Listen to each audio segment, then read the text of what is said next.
ఓం విశ్వాని దేవ సవితర్ధురితాని పరాశుభా యద్భద్రం తన్న ఆశుభా. ఓ పరమేశ్వర, మాలో ఉన్నటువంటి సమస్త దుర్గుణములను, దురాచారములను, దుర్వ్యసనాలను దూరం చేసి మాకు ఎల్లప్పుడూ శుభకరమైనటువంటి, కళ్యాణకరమైనటువంటి సద్గుణములను, సుఖములను ప్రసాదించాలని ప్రార్థన. ఈ యొక్క ప్రశ్నోపనిషత్తు సత్సంగానికి వచ్చినటువంటి మీ అందరికీ హృదయపూర్వక నమస్కారములు. కొద్దిగా అంతరాయం జరిగింది కాబట్టి అందరూ కూడా దయచేసి మీరు అక్కడ పవర్ కట్ అయింది కాబట్టి అర్థం చేసుకోండి. సమాజం లోపల చేద్దామనుకున్న యజ్ఞం అయిన తర్వాత పవర్ కట్ అయింది. ఇంట్లో అయితే మనకి ఇన్వర్టర్ ఉంటుంది కాబట్టి ఎంత పవర్ కట్ అయినా ఇబ్బంది ఉండదు.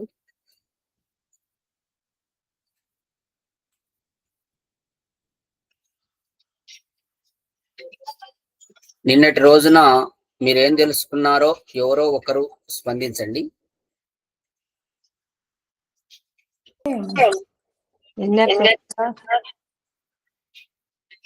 నిన్నటి రోజున ఇవి శరీరంలో ఉన్న ఇంద్రియాలు ఏమిటి, ఆ ఇంద్రియాలలో ఏ ఇంద్రియము ముఖ్యము గొప్పది అనే ప్రశ్న వచ్చింది గురూజీ. ఓకే మా, ప్రాణం గొప్పదా, ఇంద్రియాలలో ప్రాణం గొప్పదా అనే విషయానికి చర్చించుకుందాం మేము. ఓకే,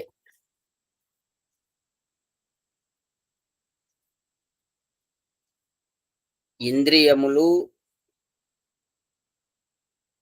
అలాగే ప్రాణము రెండిటిలో ఏది గొప్పది అనగా మనము ప్రాణమే గొప్పది.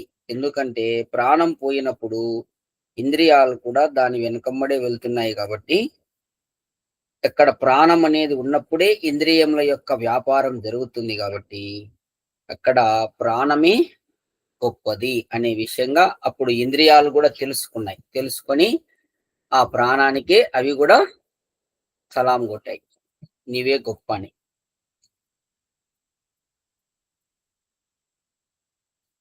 చూడండి, ఈరోజు హరా ఇవ రతనాభౌ ప్రాణే సర్వం ప్రతిష్ఠితం రుచో యజుంసి సామాని యజ్ఞ క్షత్ర బ్రహ్మచ.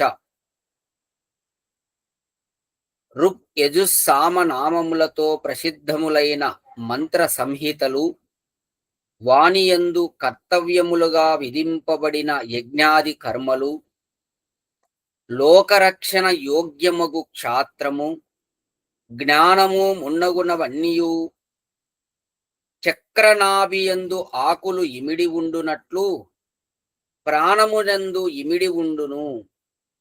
ప్రాణము లేనినాడు బ్రాహ్మణ క్షత్రియాది వర్ణ వ్యవహృత మానవులు కాని, వారిచే అధ్యయనము చేయబడు వేదాది శాస్త్రములు కాని, యజ్ఞాది కర్తవ్యములు కాని ఏవియూ ఉండవు. చాలా చాలా ఇంపార్టెంట్, అందరూ కూడా బాగా అర్థం చేసుకోండి. ఇక్కడ ప్రాణము యొక్క విశిష్టత ఋషి తెలుపుతున్నాడు. ఎప్పుడైతే ప్రాణం అనేది ఉంటేనే ఈ వేదాలు, ఈ సత్కర్మలు, తర్వాత లోకరక్షణ యోగ్యమగు క్షాత్రము, ఇవన్నీ కూడా ఈ బ్రాహ్మణ క్షత్రియ ఈ వర్ణాల వ్యవస్థ ఇదంతా కూడా మానవులు ఇదంతా కూడా ప్రాణము ఉంటేనే ఉన్నాయి. ప్రాణము లేనప్పుడు ఇవి లేవు. లోకస్థితియే సంభవము కాజాలదు. ఇక లోకము జరగడమే జరగదు, సంభవం కాదు. కావున ఈ జగత్తు ప్రతిష్టకు కారణభూతమగునని ప్రాణమని సిద్ధమగుచున్నది. ఈ లోకమంతా కూడా ప్రాణమే నడుపుతూ ఉన్నది.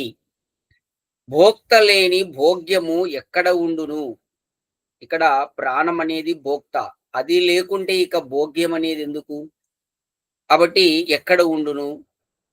ఇక్కడ ప్రధానంగా ఈ మంత్రంలో ఈ యొక్క శ్లోకం ద్వారా మనకు ఋషి ఏం తెలుపుతున్నాడంటే, ఈ వేదాలు అలాగే వేదాలలో చెప్పబడినటువంటి సత్కర్మలు చేయడము ఇదంతా కూడా ప్రాణము లేని నాడు జరగదు. ప్రాణం ఉంటేనే ఇవన్నీ జరుగుతాయి అని విషయాన్ని తెలియజేశాడు. అంటే మనం ఇక్కడ ప్రాణానికి ఎంత ఇంపార్టెన్స్ ఇవ్వాలి అది మనం గుర్తుపెట్టుకోవాలి. ప్రజాపతిచ్చరసి గర్భే త్వమేవ ప్రతిజాయసే తుభ్యం ప్రాణ ప్రజాస్త్విమా బలిం హరంతి యహ ప్రాణై ప్రతితిష్టతి.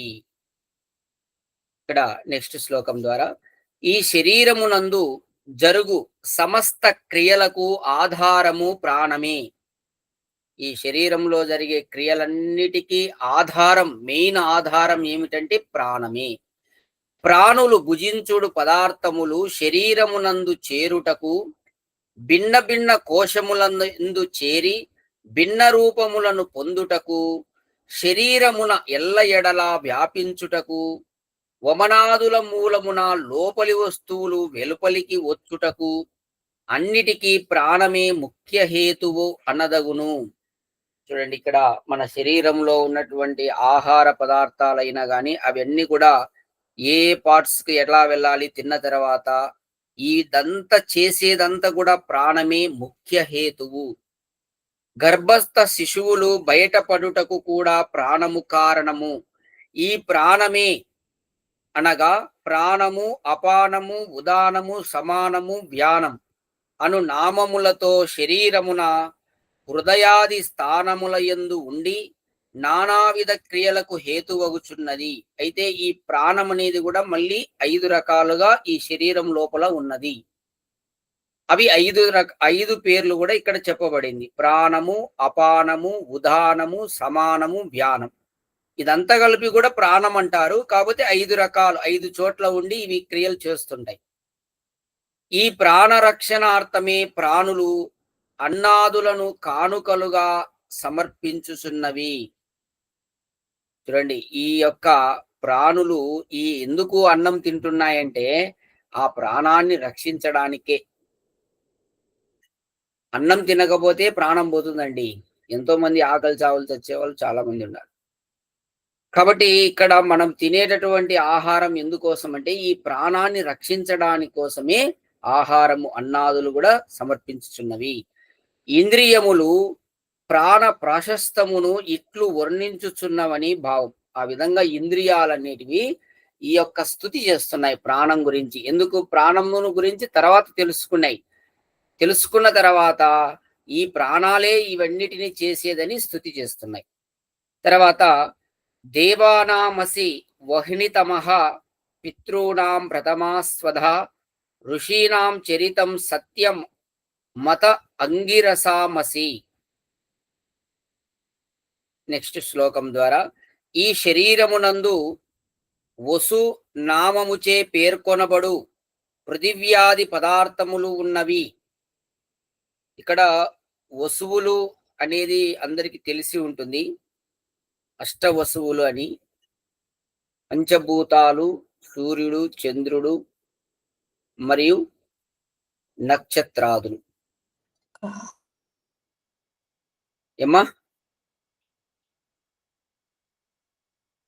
వీటన్నిటిని కూడా వసువులు అంటారు. అంటే వసించడానికి, నివసించడానికి యోగ్యమైనటువంటి ప్రదేశాలను వసువులు అంటారు. అట్లా ఈ శరీరమునందు వసునామముచే పేర్కొనబడు పృథివ్యాది పదార్థములు ఉన్నవి. వానిలో ప్రాణము సమస్త క్రియలను నిర్వహించుటకు ముఖ్య సాధనమగుచున్నది. అంటే ఈ శరీరంలో కూడా ఈ యొక్క పంచభూతాలకు సంబంధించినటువంటి ఉన్నాయి. మరి ఈ వాటికి సంబంధించిన క్రియలన్నిటిని కూడా చేసేది ముఖ్య సాధనం ఏమిటంటే ప్రాణం. ప్రాణ సహిత సంతానము ఏర్పడినప్పుడు పితరులు అంటే తల్లిదండ్రులు మిక్కిలి సంతసింతురు. అంటే మనం సంతానం కలిగినప్పుడు తల్లిదండ్రులు ఎంతో హ్యాపీగా ఫీల్ అవుతారు. ప్రాణ సంయమనం మూలమున ఋషులు అనగా విద్వాంసులు నియత జీవితము కలవారై క్రమముగా సత్యమును పొంది కృతకృత్యులగుదురు. చూడండి, ఈ విధంగా ప్రాణాన్ని సంయమనం చేయడం వల్ల ఋషులు నియత జీవితము కలవారై క్రమముగా సత్యమును పొంది కృతకృత్యులగుదురు. అంటే వాళ్ళు ఋషులు కూడా ఈ విధంగా సత్యాన్ని తెలుసుకోవడానికి ఈ ప్రాణాన్ని సంయమంలో ఉంచడము, అంటే ప్రాణాయామము చేసి ప్రాణమును వశములో పెట్టుకోవడము ప్రాణ సంయమనం అంటే. ఆ విధంగా ఋషులు ప్రాణాన్ని సంయమనంలో పెట్టుకొని వాళ్ళు ఒక నియమితమైన జీవితాన్ని గడిపి ఈ సత్యం అంటే పరమాత్మను తెలుసుకొని కృతకృత్యులగుదురు. అంటే ప్రాణం లేకపోతే ఆ ఋషులు కూడా ఏం తెలుసుకోలేరు. ఆ ప్రాణాన్ని వాళ్ళు ఏం చేశారు? సంయమనం చేశారు. సంయమనం అంటే అదుపులో పెట్టుకున్నారు, వశంలో పెట్టుకోవడం. అలా పెట్టుకోవడం వల్ల వాళ్ళు సత్యాన్ని గ్రహించారు. ఇట్లు ప్రాణము ఎల్లరికీ కూడా ముఖ్యమని భావం. ఈ విధంగా అందరికీ, ఋషులకు అలాగే తల్లిదండ్రులకు అందరికీ కూడా ప్రాణమే ముఖ్యము అని ప్రాణం గురించి ఇక్కడ విశిష్టంగా తెలియజేస్తున్నాడు ఋషి.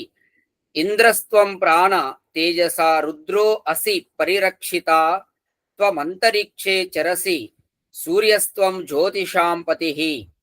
నెక్స్ట్ శ్లోకం ద్వారా చూడండి. ప్రాణము వాయు రూపముతో సృష్టికారకము అగుచు అన్నమును ఉత్పన్నము చేయును. కావున ఇంద్రుడనియు శరీరమున ఉండి ప్రాణము పోయినప్పుడు బంధువులను ఏడ్పించుటచే రుద్రుడనియు శరీరమున ఉన్నంత కాలము జీవితమునకు ఎట్టి హానియు కలుగదు కావున రక్షకుడనియు ఇక్కడ వర్ణింపబడినది. చూడండి, ఇక్కడ ఇదే ప్రాణాన్ని గురించి ఇంకా విశిష్టంగా చెప్తున్నాడు.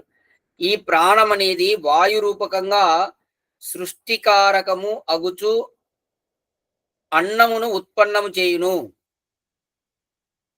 చూడండి, ఇక్కడ అన్నమును ఉత్పన్నం చేయడం అంటే ఇప్పుడు మనము వరి నాట్లు నాటుతాం, ఏదైనా పంటలన్నీ నాటుతాం, దాంట్లో కూడా ప్రాణం అనేది ఉన్నప్పుడే అవి పంటలు పండుతాయి, మనకు ఉత్పత్తి చేస్తాయి.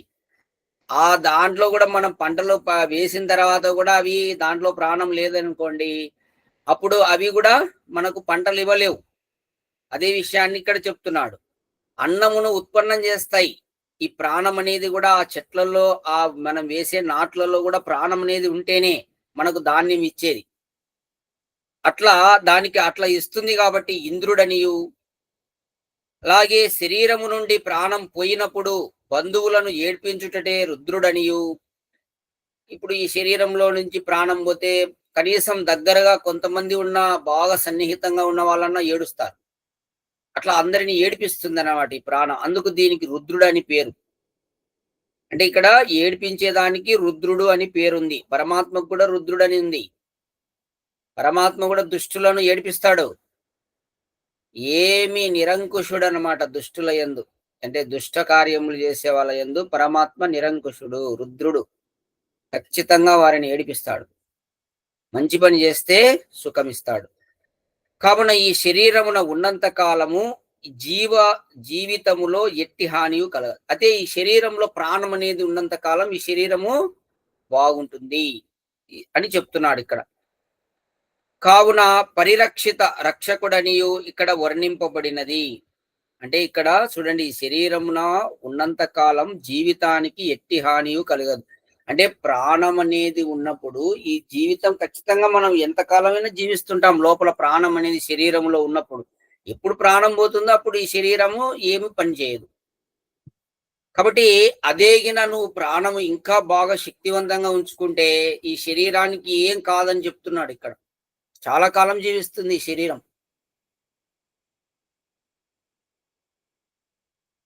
కావున ఆ ప్రాణము ప్రాణుల యొక్క హృదయ ఆకాశమున ఉండును. కావున అంతరిక్షచారి అగును. భోక్తు శక్తి రూపమున దివమున వెలుంగు జ్యోతిష్యులకు ప్రకాశము నొసంగుచు సూర్యనామమున స్తుతింపబడినట్లు తెలుసుకొనవలయును. అయితే ఇక్కడ ప్రాణానికి బ్రోక్తు శక్తి అని మనము మొట్టమొదట తెలుసుకున్నాం. ఫస్ట్ ప్రశ్నలో అదే తెలుసుకున్నాం. ప్రాణం అంటే భోక్తు శక్తి అని, అంటే సూర్యకిరణాలు సూర్యునిలాగా అని. అట్లా ఈ యొక్క దివమున వెలుంగు జ్యోతిష్యులకు ప్రకాశము నొసంగుచు సూర్యనామమున స్తుతింపబడినట్లు తెలుసుకునేవారు. అంటే ఎట్లయితే ఈ జగత్తును సూర్యుడొక్కడే అంతటా వెలుగునిచ్చి ప్రకాశింపజేస్తూ అన్నిటినీ కనబరుస్తున్నాడో, ఆ విధంగా మన శరీరంలో అంట్లో కూడా మొత్తము అన్నిటి లోపల కూడా ఈ ప్రాణం అనేది సూర్యునిలాగా ఉన్నది అని చెప్పి చెప్తున్నాడు ఇక్కడ. ఆ విధంగా మనం తెలుసుకోవాలి అంటున్నాడు. యదాత్వా అభివర్ష స్తత్తేమాహ ప్రాణ తే ప్రజాః ఆనందరూపా శిష్టంతి కామయాన్నం భవిష్యతీతి. ఓ ప్రాణమా, నీవు వాయు రూపమున మేఘములలో సంఘర్షణ కల్పించి వానిని భూమిపై వర్షించునట్లు చేయుదువు. చూడండి, ఇక్కడ ప్రాణం అనేది ఇంకా విశిష్టంగా తెలియజేస్తున్నాడు. అంటే ప్రాణమును బాగా లోతుగా చెప్తున్నాడు. ప్రాణం అనేది ఎంత డీప్గా ఉన్నది అనే విషయంగా చెప్తున్నాడు. నీవు వాయు రూపములో మేఘములలో సంఘర్షణ కల్పించి వానిని భూమిపై వర్షించునట్లు చేయుదువు. అప్పుడు నీ కారణమున సృష్టించబడిన భూమిపై నుండి ప్రజలు తమ అభీష్టములకు తగినంత అన్నము వర్షము వలన ఉత్పన్నము కాగలదని ఎంచి ఎంతయో ఆనందింతురు. అంటే ఇక్కడ ప్రాణం అనేది వాయు రూపకంగా ఉంటుందని మనం ఇందాక చెప్పుకున్నాం.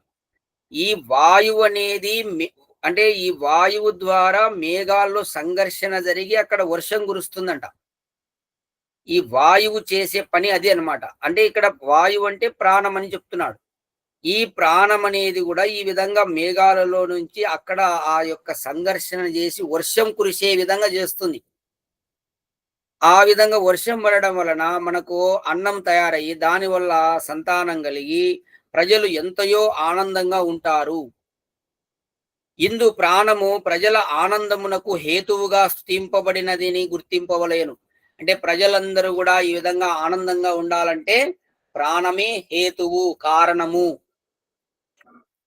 తర్వాత వ్రాత్యస్త్వం ప్రాణైక ఋషిరత్త విశ్వస్య సత్పతి వయమాద్యస్య దాతారః పితాత్వం మాతరిష్వనః. ఇక ప్రాణం అనేది శుద్ధమైనది. దానిని శుద్ధి చేయుటకు సంస్కారమునర్ప అవసరముండదు. శరీరమునందు అంతటా ప్రాణము ఒక్కటియే ఉండును, లేక అందరిలోనూ ఉండు ప్రాణరూపము ఒక్కటిగా ఉండును. వాయుయోగమున ఎల్లప్పుడూ గతిశీలమై ఉండును. అది ఏ భోక్త పదార్థములను అనుభవించును. కావలసిన అన్నాది పదార్థములను ఇంద్రియములు చేకూర్చుచుండును. ఆకాశగత స్థూల వాయువునకు అది ఏ జనకము. ఇక్కడ ఇంకా కొంచెం లోతుగా చెప్తున్నాడు చూడండి.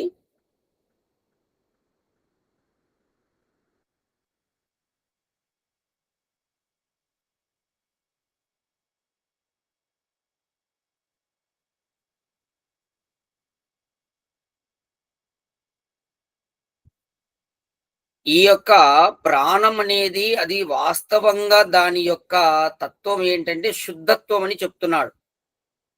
ప్రాణం అనేది శుద్ధమైనది. దానిని శుద్ధి చేయుటకు సంస్కారమునర్చవలసినటువంటి అవసరము ఉండదు.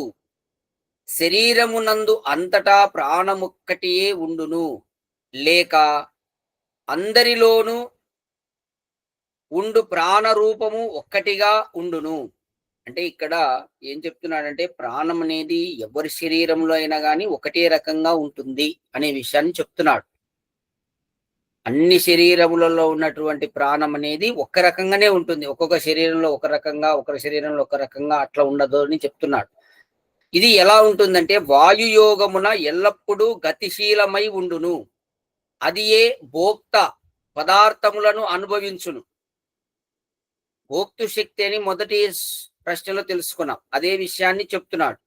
అది పదార్థములను అనుభవించును. కావలసిన అన్నాది పదార్థములను ఇంద్రియములు చేకూర్చుచుండును. అయితే ఈ ప్రాణానికి హెల్పింగ్ అంతా ఇంద్రియాలు చేస్తుంటాయి. ఆకాశగత స్థూల వాయువునకు అదియే జనకము. ఈ ప్రాణమే దానికి ఆకాశంలో ఉన్నటువంటి ఈ స్థూల వాయువునకు కూడా అదియే జనకము. దాని ద్వారా జనకుడు అంటే పిత, తండ్రి అని. దాని ద్వారానే ఇది వస్తూ ఉన్నది అని చెప్తున్నాడు. యాతే తనుర్వాచి ప్రతిష్ఠిత యాస్త్రోతే యాచ చిక్షుషి యాచ మనసి సంతత శివాం తాం కురు మోత్కమీహి. అంటే ఇక్కడ మనం ఇంతవరకు తెలుసుకున్నటువంటి ముందు శ్లోకంలో చూడండి ఏం చెప్తున్నా అంటే ప్రాణం అనేది ఎవరి శరీరంలో అయినా ఒకే రకంగా ఉంటుంది. అది గొర్రె శరీరమైనా, మేక శరీరమైనా, కోడి శరీరమైనా, నీ శరీరమైనా ప్రాణం అనేది ఎవరి శరీరంలో అయినా ఒకటే. అది దాన్ని ఏమి మనం సంస్కరించాల్సిన అవసరం లేదు. అది ఆల్రెడీ శుద్ధమైనది అని చెప్తున్నాడు. ప్రాణాన్ని మనం ఏం సంస్కరించేదానికి ఏం లేదు. అది శుద్ధమైనది అని చెప్తున్నాడు. కాబట్టి ఇక్కడ ఈ ఋషి ఎందుకు ఇదంతా చెప్తున్నా అంటే ప్రాణం అనేది ఎంత గొప్పది అని చెప్తున్నాడు. మనం తెలియక ఎన్ని ప్రాణులను రోజు చంపుతున్నారో చూడండి. ఎవరు దానికి ఆ ప్రాణం పోసేది? పరమాత్మ పోస్తున్నాడు ఆ ప్రాణాన్ని. అందుకే ఇక్కడ ప్రాణం విశిష్టతగిన తెలిస్తే మీరు ఏ ప్రాణిని కూడా బాధ పెట్టరు. ఏ ప్రాణము తీయరు, అసలు తీసే సాహసం కూడా చేయరు. ఎందుకంటే ప్రాణం అంటే అంత గొప్పది కాబట్టి. ఈ లోకమంతా ప్రాణమధీరంగా నడుస్తుంది మొత్తం. ప్రాణం లేకపోతే ఏం లేదు అంతా. మరి అమాయకమైనటువంటి మూగ ప్రాణులను రోజు ఎన్ని వేలు వేలు చంపుతున్నారు. మరి ఒక్క మనిషే ఈ విధంగా అన్ని వేల వేల ప్రాణులను చంపేస్తున్నాడు. అందుకే ఈ జ్ఞానం లేకపోతే అట్లా ప్రాణాలు తీసుకుంటారు, ఒకరినొకరు చంపుకుంటారు అన్నమాట. కాబట్టి ఈ విధంగా యాతే తనుర్వాచి ప్రతిష్ఠిత యాస్త్రోతే యాచ చిక్షుషి యాచ మనసి సంతత శివాం తాం కురు మోత్కమీహి. ఇక్కడ ఇంకా విశిష్టంగా చెప్తున్నాడు. ప్రాణము అపాన రూపమున వాక్కునందును, వ్యాన రూపమున శ్రవణమునందును, ప్రాణరూపమున నేత్రమునందును, సమాన రూపమున మనస్సునందును ఉండునని విఘ్నుల యొక్క అభిప్రాయం. అయితే ఇప్పుడు 5 రకాల యొక్క ప్రాణాల గురించి చెప్పుకున్నాం కదా. ఈ ప్రాణమే మళ్ళా 5 రకాలు ఉంటుంది. అయితే ఒక్కొక్కటి ఎక్కడెక్కడ ఏముంటాయి అనే విషయం చెప్తున్నారు చూడండి. అపానం అనేది వాక్కునందును, కంఠమునందును. వాక్ అంటే ఇక్కడ కంఠం దగ్గర. తర్వాత వ్యాన రూపమున శ్రవణమునందును, వ్యానం అనే ప్రాణము శ్రవణం చెవియందును, ప్రాణరూపమున నేత్రమునందును. మన కళ్ళల్లో ఈ ప్రాణంలో ఐదింటిలో ప్రాణం ఒకటి, అది కళ్ళల్లో ప్రాణం అనేది చూడండి. సమాన రూపమున మనస్సునందును, సమానం అనేది మనస్సులో ఉండునని విఘ్నులు అంటే మేధావులు, విద్వాంసులు, తెలిసినటువంటి వారు చెప్పుదురు. ఆయా రూపములే ప్రాణ తనువుగా ఇక్కడ వర్ణింపబడినవి. ఆయా ఇంద్రియముల యందు గల ప్రాణవృత్తి సరిగా లేనప్పుడు ఆ ఇంద్రియములు స్వకార్యముల యందు సమర్థములగును, స్వస్వకార్యముల యందు సమర్థములగును. కావున ఇంద్రియములన్నీయు ప్రాణమా నీవు మాయందున్న నీ ప్రాణాది తనువును శుభంకరముగా ఉంచును. నీవు ఉత్క్రమింపకుము. నీ ఉత్క్రమణమున మా స్థితికే భంగము వాటిల్లును. కావున మా ఎడ కరుణింపుము అని స్తుతించినట్లు భావింపవలయును. అంటే ఇక్కడ ఇంద్రియాలు స్తుతించుతున్నటువంటి విధానాన్ని తెలియజేస్తున్నాడు ఋషి. అంటే అలంకారికంగా చెప్తున్నాడు. ఇక్కడ ఏం చెప్తున్నాడంటే ఇక్కడ ఒక్కొక్క దాని యందు ఒక్కొక్క ప్రాణం ఉంటుంది. ఆ విధంగా ఆ ఇంద్రియముల యందు గల ఆ ప్రాణవృత్తి సరిగా లేనప్పుడు ఆ ఇంద్రియములు స్వస్వకార్యముల యందు అసమర్థములగును. ఎప్పుడైతే ఆ యొక్క ఇప్పుడు శ్రవణము యందు ఏమి ఉంటుంది, ఏం ప్రాణం ఉంటుంది? వ్యానం అనేది ఉంటుంది అక్కడ. అది సరిగా పని చేయలేదనుకో అతడికి చెవుడు వస్తుంది. కళ్ళయందు ప్రాణం, ఇది ప్రాణం అనేది లోపల, అది ఆ ప్రాణం అనేది సరిగా పనిచేయకపోతే చూపు పోతుంది. అట్లా ఈ ఇంద్రియాలలో కూడా ప్రాణం అనేది ఉన్నది అని చెప్తున్నాడు. ఒక్కొక్క చోట ఒక్కొక్క ప్రాణం పనిచేస్తున్నది. అవి సరిగా పనిచేయనప్పుడు ఏమైతాయి? ఆ ఇంద్రియాలు వాటి కార్యాలు కూడా చేయడానికి కూడా అసమర్థములైతాయి. పని చేసుకోలేవు. ప్రాణం అనేది అక్కడ ఉన్నప్పుడే అవి పని చేయగలుగుతాయంట. చూడండి ఎంత స్పష్టంగా చెప్తున్నాడో. కావున ఈ ఇంద్రియములన్నీయు ఏమని చెప్తున్నాయి? ప్రాణమా, అన్నిటి ప్రాణాన్ని పొగుడుతున్నాయి, ప్రశంసిస్తున్నాయి. నీవు మాయందు ఉన్న ఈ ప్రాణాది తనువును శుభంకరంగా ఉంచుము. నీవు ఎక్కడెక్కడ ఏ ప్రాణం ఉందో అవన్నీ మీరు శుభంగా ఉండాలి. నీవు ఉత్క్రమింపకము. నీవు ఉత్క్రమణమున మా స్థితికే భంగం వాటిల్లును. నువ్వు ఒకవేళ అక్కడ ఉత్క్రమించడం అంటే లేచిపోవడం. నువ్వు గిన అక్కడ నుంచి పోయావనుకో మేము మా ఉనికికే దెబ్బ.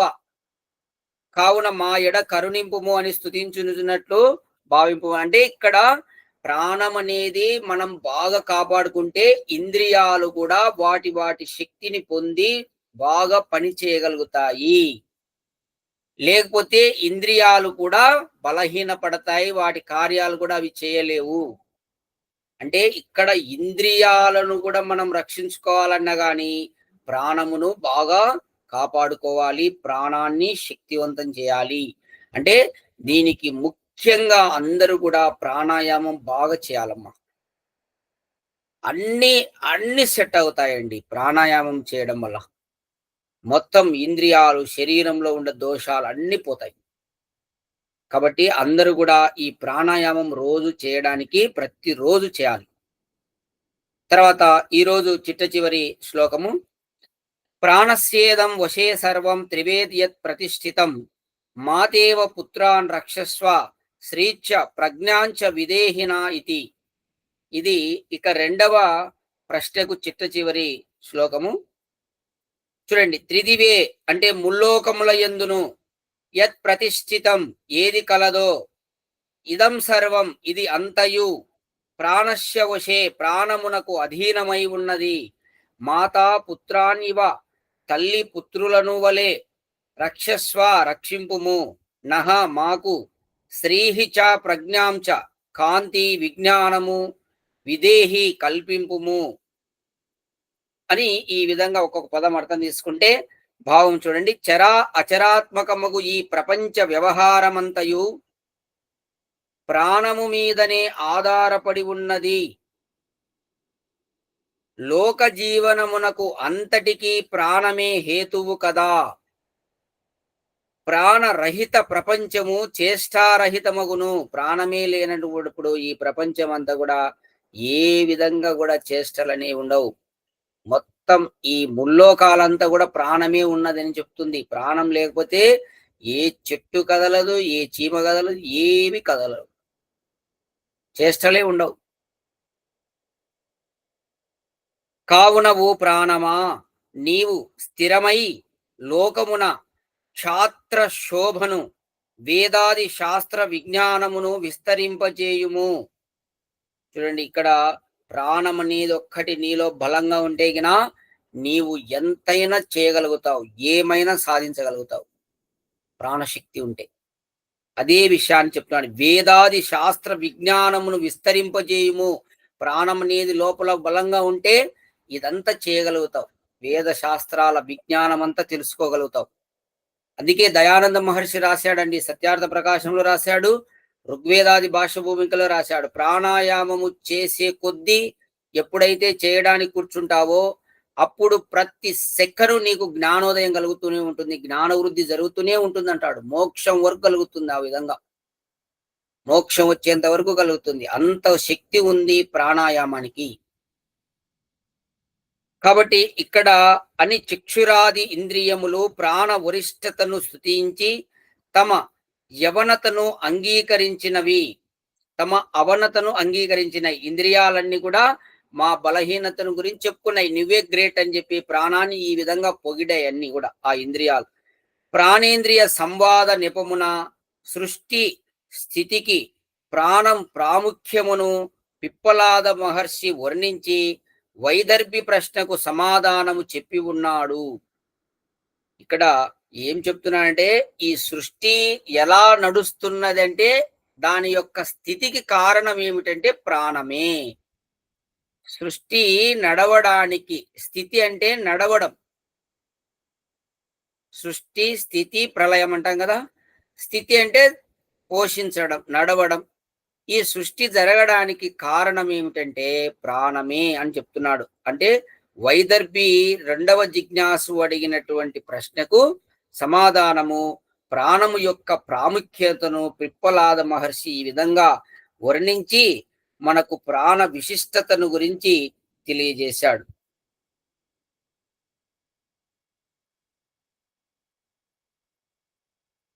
కాబట్టి ఇంతవరకు మనకు అర్థమైందమ్మా?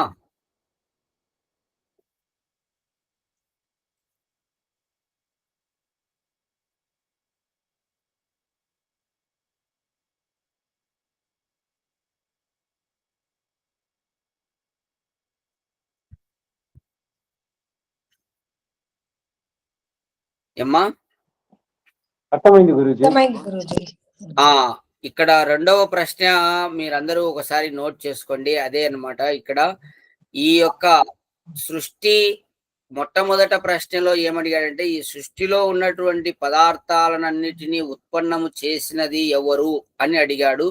దానికి ప్రజాపతి సమాధానమని చాలా వివరణ చేశాడు. తర్వాత రెండవది ఈ సృష్టికి, ఈ స్థితికి ముఖ్య కారణం ఏంటి, హేతు ఏంటి అని, ఇది నడవడానికి, సృష్టి నడవడానికి కారణమైంది ఏంటంటే దాని గురించి ఇదంతా ఎక్స్ప్లెనేషన్ చేశాడు. అంటే ప్రాణంలో ఇంత గొప్పతనం అనేది ఉంది అని తెలియజేశాడు. కాబట్టి మనం కూడా మన శరీరంలో ఉన్నటువంటి ప్రాణాన్ని అందరూ రక్షించుకోవాలి. రక్షించడం వల్లనే మనం ఏమైనా సాధించుకోగలుగుతాం. ఆ ప్రాణం అనేది ఉంటే మనం ఎంత దూరమైనా వెళ్తాం. ప్రాణం లేకపోతే అసలు ఏం లేదని చెప్పేసి తెలియజేస్తున్నాడు. కాబట్టి ఈ శరీరంలో మనము ప్రాణము రక్షింపబడడానికి మనం ఏ విధంగా ఎన్ని రకాల ఉపాయాలు ఉన్నాయో అన్ని చేయాలి. మంచి ఆహారం తీసుకోవాలి, ప్రాణాయామం చేయాలి, వ్యాయామం చేయాలి, ధ్యానం చేయాలి. ధ్యానం వల్ల ఇంకా ప్రాణశక్తి పెరుగుతుంది. అలాగే సత్సంగమము, స్వాధ్యాయం, ఇవన్నీ కూడా మనం బాగా చేసే కొద్దీ మన ప్రాణశక్తి పెరుగుతుంది. అలాగే మనము తొందరగా మన అనుకున్నటువంటి లక్ష్యాలను మనము సాధించగలుగుతాం. ఏమా ఇందులో ఏమైనా మీకు సందేహాలు ఉన్నాయా? ఈ రోజు చదివినటువంటి పాఠంలో ఎవరికైనా ఏదైనా అనుమానం, సందేహం ఉంటే అడగండి. లేదంటే శాంతి పాఠం ద్వారా ఈ రోజు క్లాసు సమాప్తం చేద్దాం. ఓకే గురూజీ. ఏం లేవులేండి. మీకు పని అయిందని, టైం అయిందని మిగతా వాళ్ళు ఉంటారు కదా. ఏమ్మా ఎవరికి ఏం లేవా? మీరు లేకుంటే ఇట్లానండి అందరు. ఏదో దాంట్లో గుర్తొస్తుంది చూడండి ఒకటి. ఎస్, అట్లా భారతి లాగా అట్లానండి. అందరికి అర్థమైంది కదమ్మా? అర్థమైంది గురూజీ.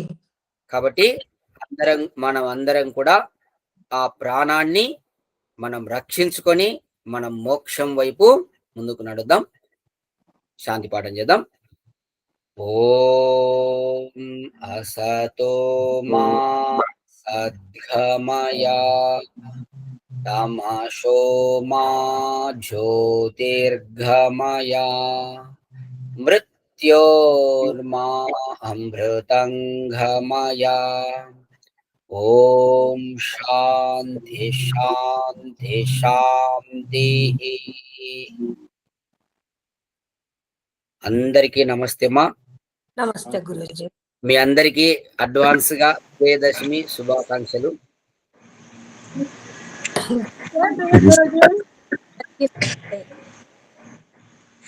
నమస్తే గురూజీ.